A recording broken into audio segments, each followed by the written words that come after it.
If you're a fan of Norse mythology, I think I have a show for you. What's up, Netflix fans? Zack Snyder has a brand new animated series on Netflix. This is Twilight of the Gods. Let's talk about it. Death was close. Of that much I was sure.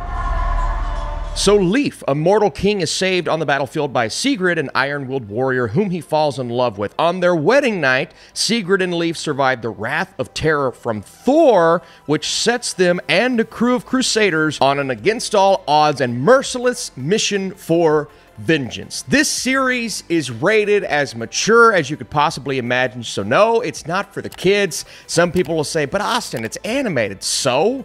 That's just a medium to tell your story. This is hardcore everything. Violence, gore, sex, language. Zack Snyder was trying to push the envelope with this one. Now, we'll discuss more of that here in just a second, but I want to talk about the fact that this is just a cool representation of Norse mythology, and I feel like it's a project that's going to get Zack Snyder back on track. Now, you may have been a massive fan of Rebel Moon. Sure, a lot of you guys love Zack Snyder. That's okay. I wasn't. Now, the extended editions were better, admittedly, but I still thought the story and characters kind of fell flat, and so I was looking forward to this so we could see if Zack Snyder was truly on a path of no return, or if that was just kind of a one-off. What I love about this series is it allows Zack Snyder to flex his creative chops, and what I feel like he's always been good at is diving into mythology of characters, and what better way to do that than Norse mythology, which has a rich history of so many things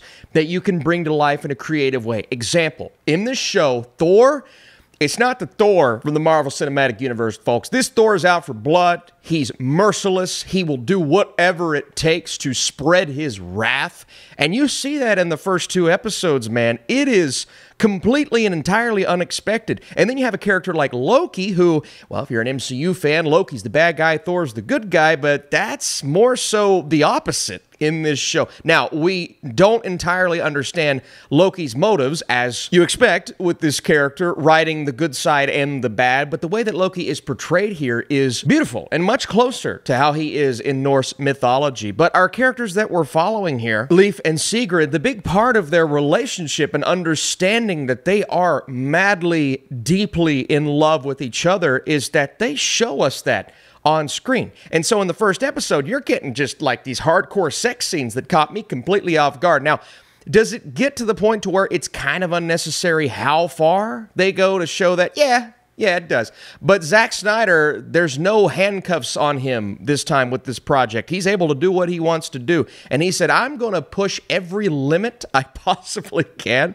And he does. But that's the one relationship in this show that I actually really love, because you buy that love between each other. And then when SIGRID is able to go back home in that second episode, that dynamic relationship with her father, when he says, I saved you a seat at the table and I would have chopped every leg off of every chair just to make sure you stayed with me. Some of these lines of dialogue get very deep in this show. So again, don't look past it just because it's animation, because I've seen some people do that. It is a very mature and adult story, which I love. And especially when you're throwing in Norse mythology, you have to have something like that. And so this is a hero's tale of sorts, even though we're following around numerous characters, but it's a story of love, loss, revenge, and it's literally a journey to hell and beyond. We get a taste of that in the first episode. And admittedly, the middle portion of Twilight of the Gods, they do side quests, and it almost feels like you're playing a video game, right? Because one episode may be focused on 2 to 3 side quests, and it feels like the ultimate goal gets put on the back burner, which is fine with a show like this. But I felt like it could have been maybe 1 or 2 episodes less. I'm not normally feeling that way with an animated series, but for some reason, they kind of just mosey along through the story at points instead of keep up that rampant pacing from the first 2 episodes. Now, eventually, we get back to what we were doing in the first part, and that's amazing, right? The action will keep you on the edge of your seat, entertained, and I want to talk about the animation. The animation here is stunning.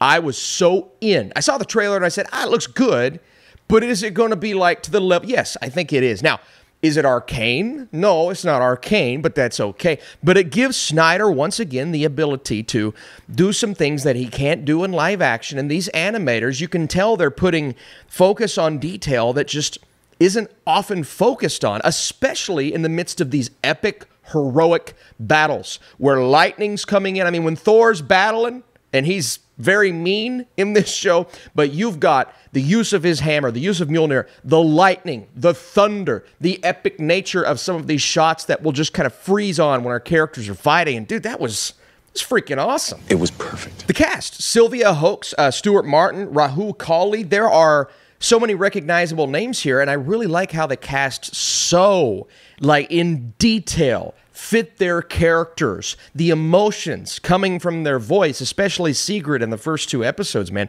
You can really feel that, as well as some of them representing the mortality and some of them feeling much more like a god. I mean, Thor, you feel that wrath when it's on display, but some of the human characters that go into battle and go on this journey, right? We're not bringing the fight to the humans this time around, which is kind of like the opposite of what Rebel Moon was. Those who are under this wrath in the first 2 episodes, they decide to take the fight to the gods, and that's awesome. It's humans and a couple of gods versus the gods in this show, and that is just a spectacular story that, frankly, if you're a Snyder fan or if you're just a fan of Norse mythology, you don't want to miss, right? We just had a Greek show on Netflix in Chaos that I thought explored the mythology of that world interestingly, but it didn't quite have the gusto that this show has, man. And this show has a lot of gusto to where you just can't look away if you're a fan of animation, if you're a fan of this art style, or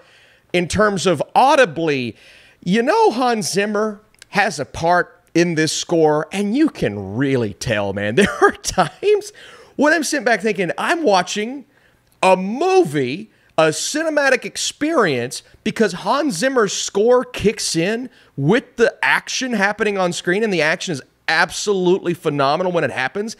It felt cinematic, and you don't often feel that with a series like this. The pacing doesn't always work for the amount of episodes you have and the period of time in which those episodes cover, and I really wish it would have kept that momentum all the way through the show, because I did feel it died down about halfway through. And there were 2 to 3 episodes where I said, I'm still enjoying this, I'm still invested in the characters, but can we get to the good stuff? You get to the good stuff by the end, and there's actually a possibility that would get another season of this. I would love to see it, but I don't feel as if they have spread the word about this show. I feel like people are going to have to find it. And so I encourage you all, tell your friends about the show if it's something you think they'd like. But don't tell the kids. We don't want the kids watching this.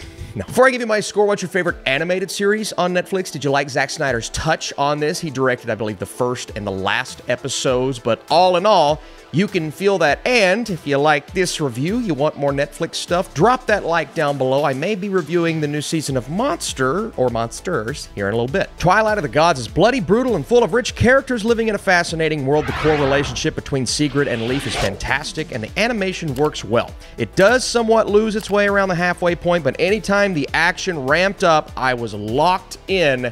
And again, Hans Zimmer worked on this show. That you can't get cooler than that. You just can't. So I enjoyed this nice turnaround from Zack Snyder, and tell your friends, because I think this show deserves to be watched, especially if you like Norse mythology or any type of mythology. Thanks for watching. I'll see you in another review later today.